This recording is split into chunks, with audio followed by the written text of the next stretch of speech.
If it's Wednesday morning, 8 o'clock in the morning, I must be sitting here looking at Hanok Young, all the way from Modi'in, Israel. And guess what? I am. Morning, Hanok, or afternoon. How are you doing over there? Fine. I got to tell you, at 3 o'clock in the afternoon here, it's a lot easier to, kind of be awake than it is at 8. So I give you tremendous props for being here, Mike. Good to see you. Hey, you too. So we've got a number of things to talk about. There's a lot going on. We may get to the whole thing going on up in Syria with the bombings, but first of all, let's talk about the vaccines that are going on, vaccination in Israel, and how that may or may not affect tourism. Right. Okay. That's a really, really important point.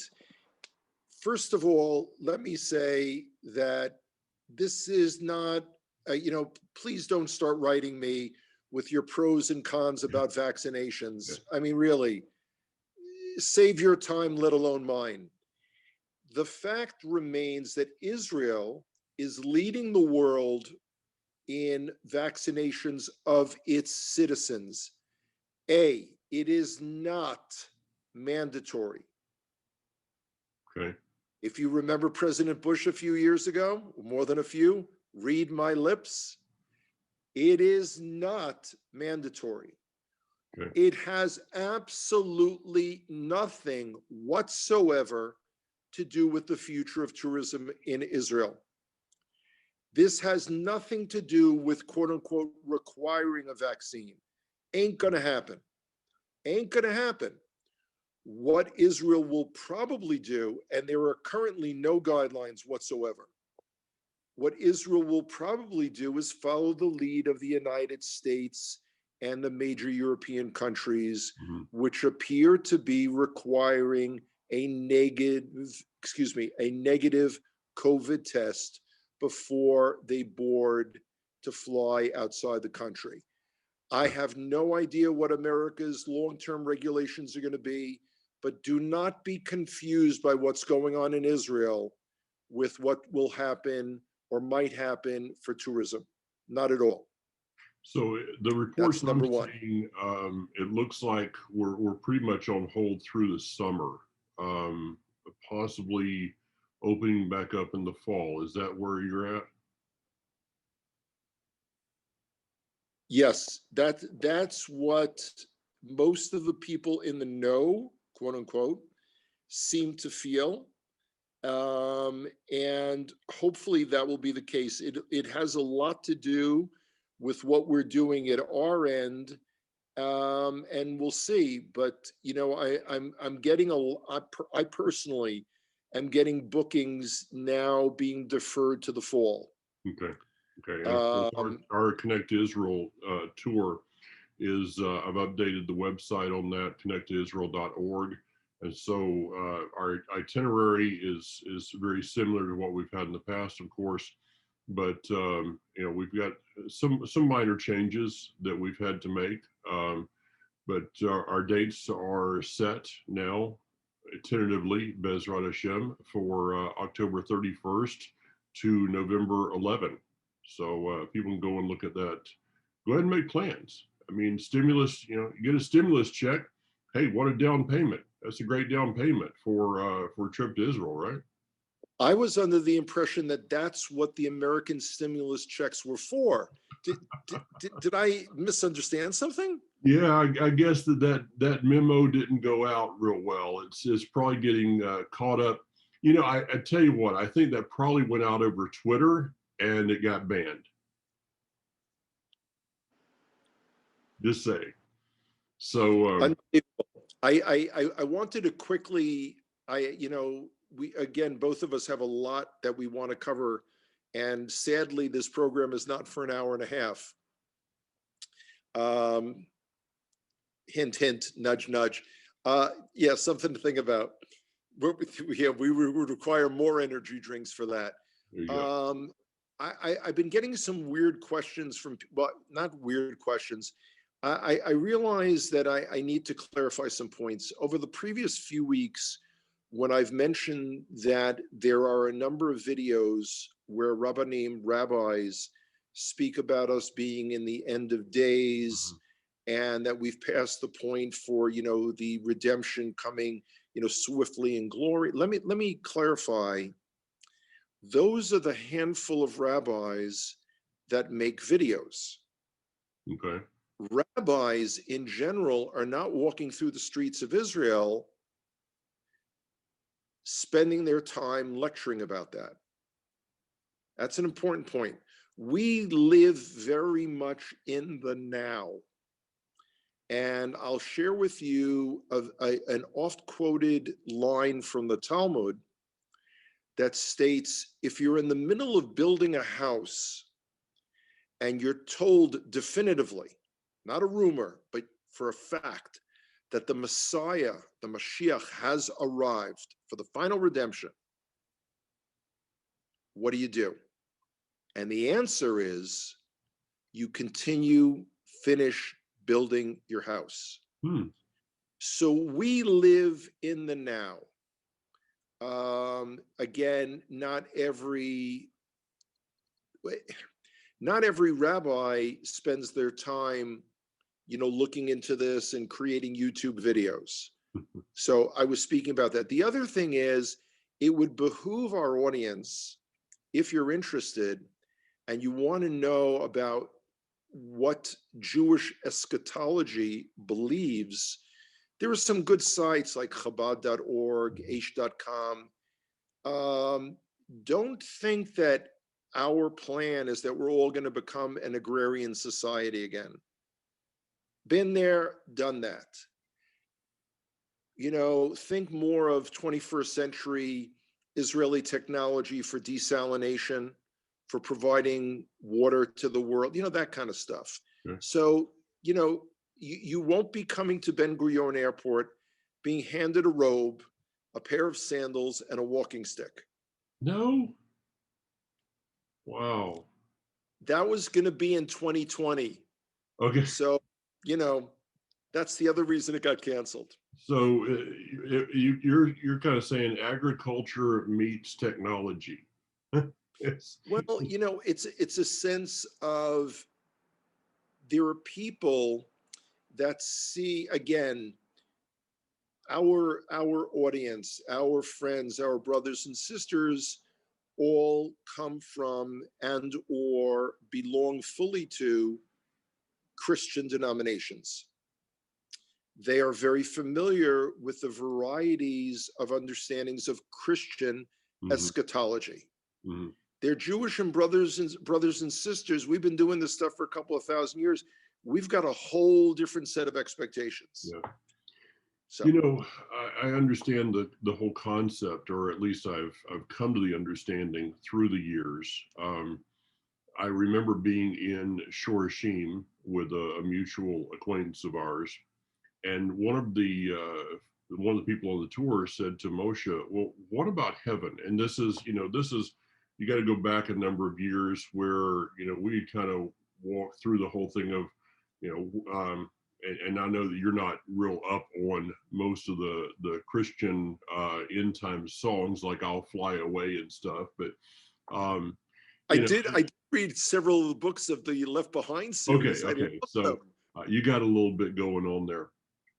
But the eternal things. So they were asking the question, what about heaven? And Moshe said, it's not really something that I think about much.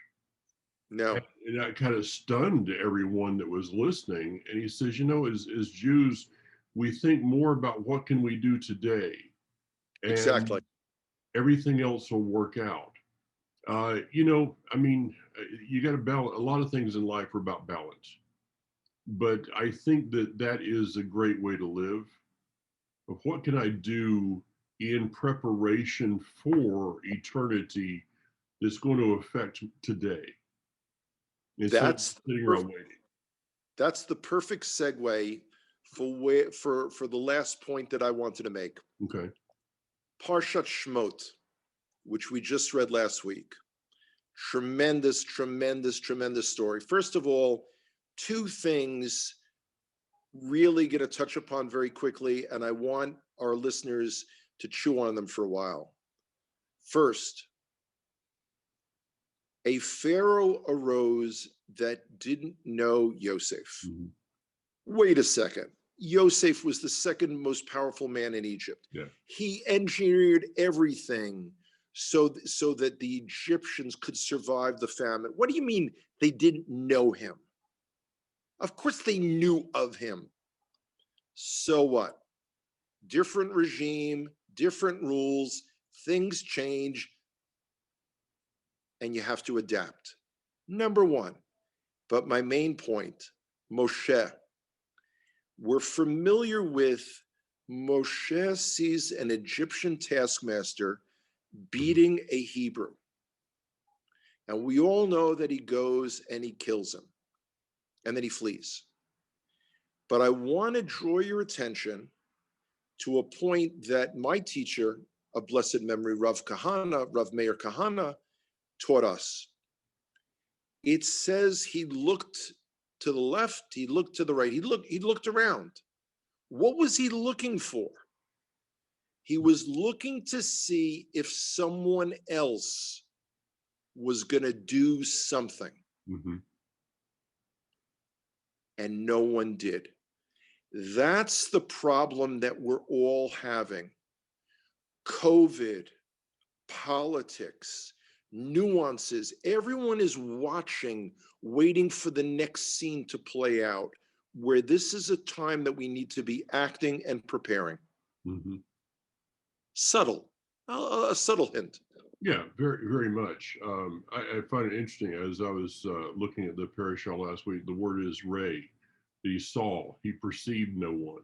So it wasn't just that he was looking in a natural sense, but that he was he was looking around, perceiving that the whole society that he was in was pretty much stagnant and Yep. was not going to do anything. So he took action for that. Okay, you gave me a segue into something I'd like to discuss for a few moments with you. Sure. Of course, America is in the news. I mean, we've pretty well take the news cycle all the time, unless something major happens in the world, and it's got to be really major for the media here to give any relate anything that's happening outside of the United States.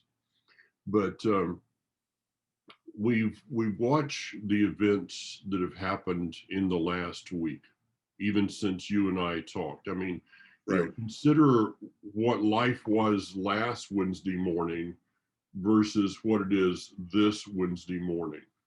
Excellent. Things are speeding up at a rate that is hard to even imagine. Sure. My thoughts have been going more and more to Nazi Germany. And what happened? I was able to, a number of years ago, I went to Berlin. I was coming back in from South Africa and went through Berlin, was given a tour one day by a gentleman who had been the American commander of Spandau prison. Wow. He had walked into Berlin when it was 70% in ruins. Had married a German girl, had lived there the rest of his life. But Spandau prison had, so as not to give one country any power over what was going on in that prison, they had 4 different countries and 4 different commanders who would have 1 month on and 3 months off.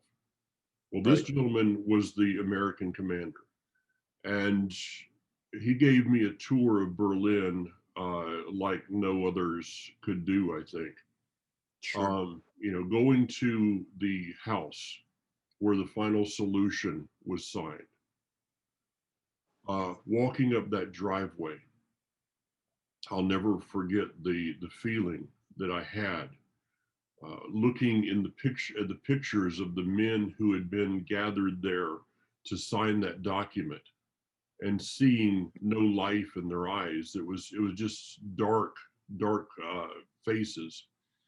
We went to Track 17, to Sachsenhausen concentration camp.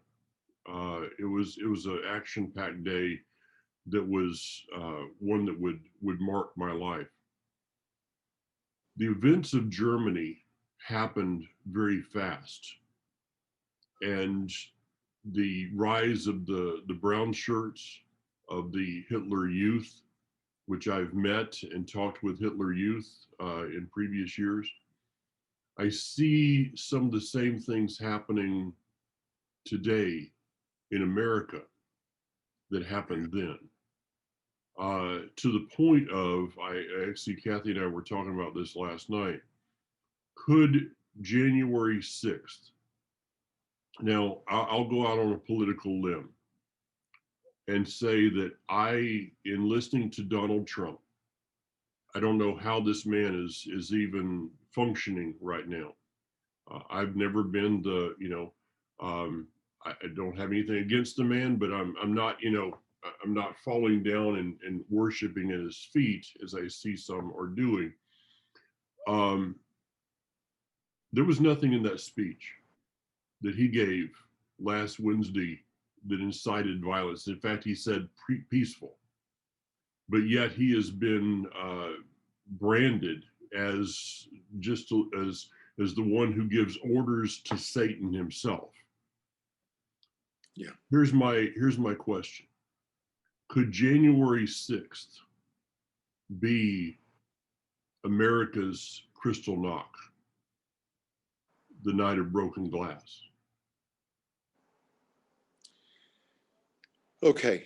Arnold Schwarzenegger came out with a YouTube this past week where he lent his, having grown up in Austria, with the older men who had served in the German army, describing it as Kristallnacht. Let me state unequivocally, it was not Kristallnacht. Kristallnacht was synagogues throughout Germany being destroyed, being set on fire, Jewish, it was widespread violence. Now, what happened in the capital might be a springboard for this horrific decline of freedom and liberty in the United States of America.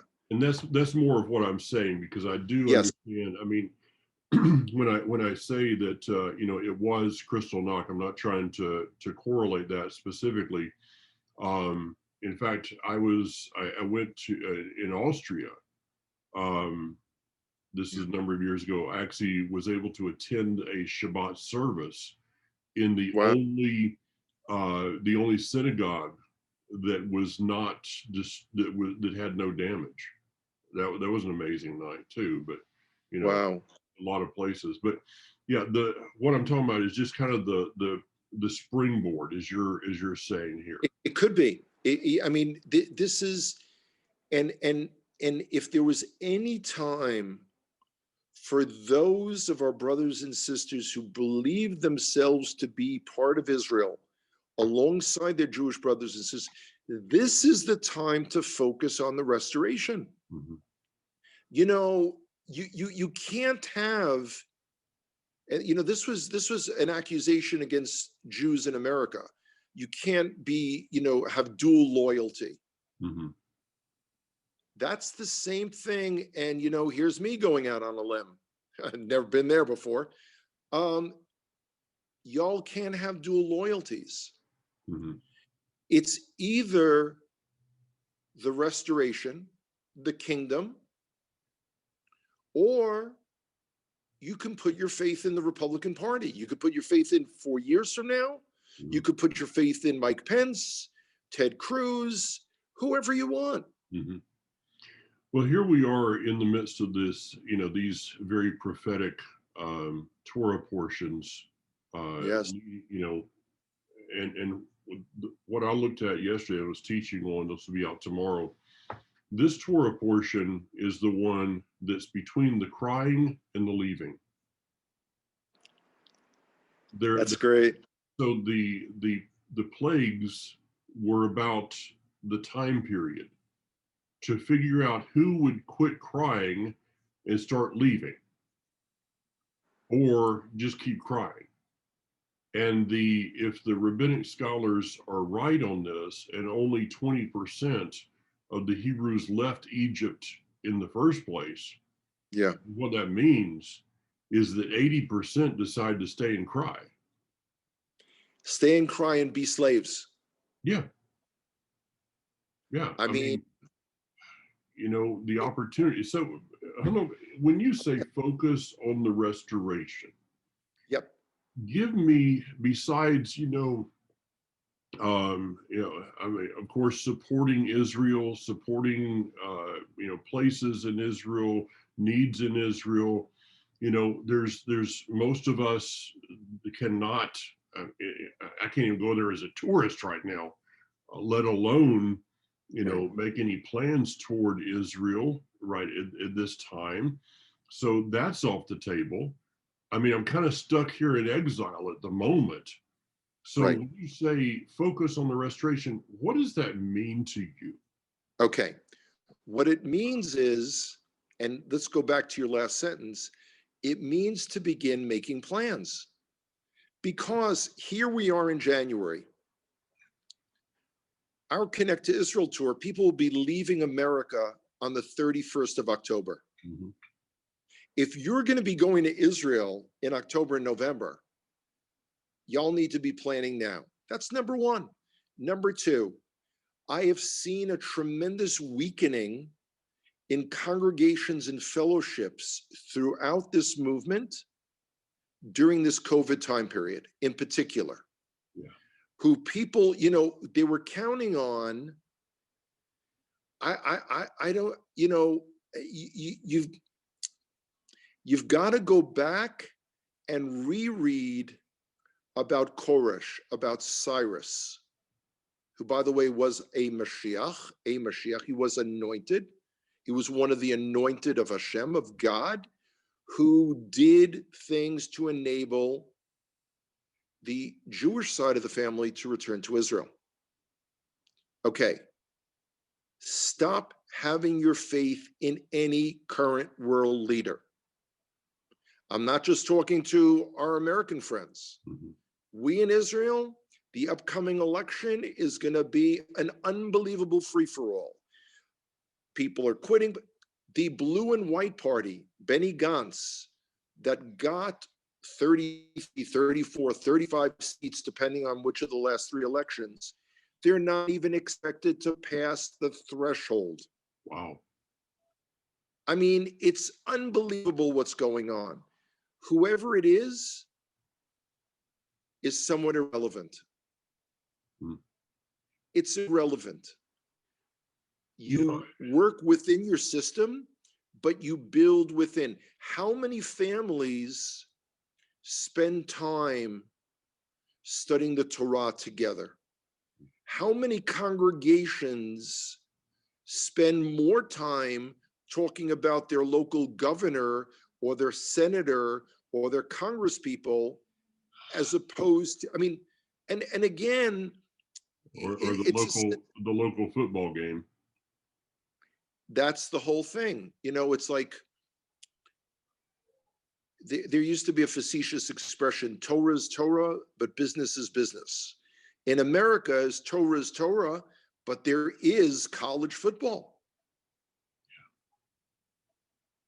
This is the time for preparation and priorities. 2 P's. Maybe the one P there is priorities. Maybe that's really where we need to come back to in this time. Is this a test? Is this whole thing's been going on? Here we're over a year now, and as I've said, anybody that thought that 2000, we just turned the Gregorian calendar from one year to another, and everything's going to change. I saw a great post on Facebook or somewhere a few days ago. It says, You know, I've been into 2021 for 7 days. If the free trial is still available, I'd like to get my money back. Absolutely. I agree with that. Yeah, I mean the craziness is not going away. This is the place we're in. We must embrace the days that we're living in, Exactly. which means Exactly. we don't quit living. You know, Hanok, I just posted something this morning, one of my thought for the day I of, loved it. okay, uh, just how far is anger at life getting you in life? And I see so many people that are responding to everything with such anger, and it is literally paralyzing them to move forward in life. I can't control those things. Do I get angry sometimes? Yes, but I can't control a lot of that stuff. What I can try to control is my reaction to it, and keep reaching out to people, keep looking for people. I believe that in this day, the creator is calling people. You know, one of my prayers is these days is, you know, call your people home. And that means calling them to himself before he can call them to a place. Before he can call them to a place, they have to be called to him. So may Israel be revealed in our day. Absolutely, and amen. And I said the two, I didn't even think of it this way, but the two P's: preparation. Yeah. And what was the other one that I said? Priority. Preparation, priority. Thank you. They're not the two P's of paralysis and the presidency. They're Mm. not. Mm. Okay. On that happy note, Yeah, that happy note. people, please keep writing me. I love it. Okay. Yeah. Get in contact with the note. You know, all those the questions you are always wondering, can I ask a Jew this question? Well, here's one that you can ask. And since he's Sure enough. isolated and all these other things, he's got a little time to spend in conversations here. So let's give Yeah, him. listen, it's that, diet, exercise, and studying the Gospels. You know me. There's a conversation we need to have a little bit later on. All right, Yes, Hanok, indeed. take care. And You too, hey, Mike. you never know the world. What could the world possibly look like by next week? Be strong and have courage. There you go. Sounds like a good plan. Take care.